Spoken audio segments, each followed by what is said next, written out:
nyanyi nggak akan saya tinggalin karena gini.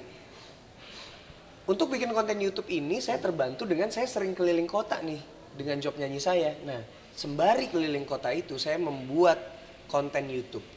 Sidak. Jadinya saya bisa ada sidak di Manado, di Batam, di Purwokerto, di Jogja, di Semarang, keliling Indonesia, bahkan sampai ke Papua gitu, sampai ke Jayapura.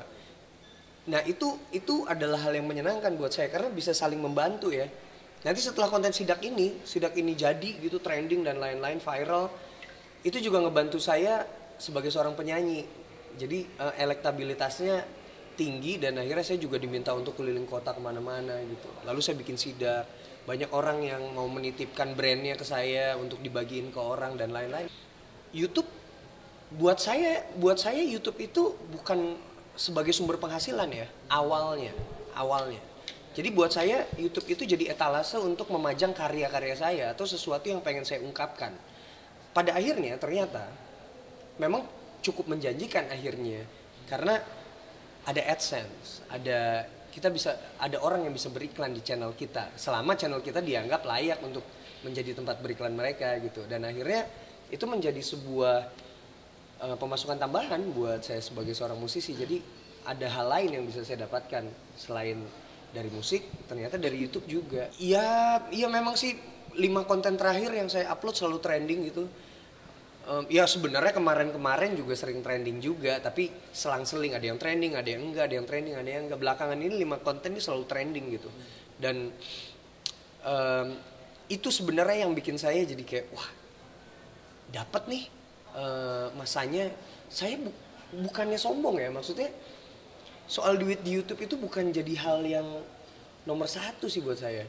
Tapi gimana saya mengasah kreativitas, gimana saya bisa bikin konten yang bagus, itu sih sebuah kepuasan pribadi gitu. Tapi ya memang saya iklankan karena apa? Di YouTube itu konten-konten yang tidak beriklan tuh memang tidak direkomendasikan sama YouTube karena tidak menguntungkan buat YouTube-nya sendiri gitu.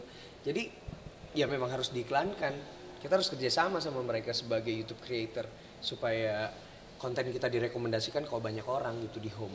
Penghasilannya sebenarnya teman-teman bisa cek sendiri sih. Teman-teman bisa cek sendiri, tinggal ada di dbase.com, Social Blade dan lain-lain. Itu bisa ngecek pendapatan Anji kira-kira berapa ya bulan ini. Apakah $1.000, apakah $10.000, apakah $20.000. Itu bisa dicek kok. Intinya itu memacu kreativitas saya sih buat bikin konten-konten yang menarik dan saya suka juga. Jadi menarik bukan berarti saya nggak suka, tapi saya itu menarik. Karena saya tipenya bukan kayak gitu. Saya bikin sesuatu memang harus saya suka. Ada 3 konsep baru yang akan saya bikin dan itu akan paralel dibikin. Sekarang udah ada yang syuting, kemarin ada yang gagal. Jadi kalau saya sih memang ada yang gagal, ada yang berhasil ya. Tadi udah dibilang ada sidak, ada nyamar jadi pengamen, ada bertemu Anji. Terus nanti akan ada panggung dadakan, terus ada panggung murah.